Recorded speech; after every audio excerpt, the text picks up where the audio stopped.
să trăiți. Aoleu, ce frumoși sunteți. Hai, să nu mă faceți să plâng, da? Asta chiar. Vă pup și vă iubesc la fel de mult cum mă iubiți și voi pe mine, da? Doamna. Da, doamna. Am venit să vă văd la sărbare. Nu, te-am pupat. Iubițelul? Hai să-mi dau o parte pe tine. Așa e. Lasă-mă să pup toți copiii și după aceea zis. Vă pup? Mulțumesc. Acum, uite, acum. Acum poți să-mi dai florile. Mulțumesc, dar de ce? Mulțumesc mult de tot. Da? Mulțumesc mult de tot.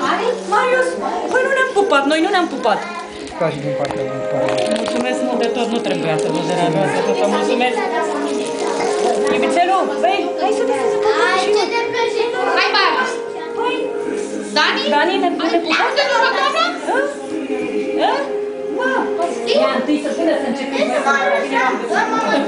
Bine ați venit.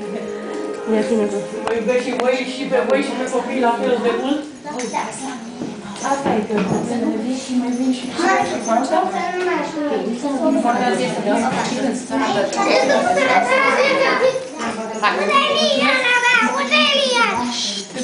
Mersi.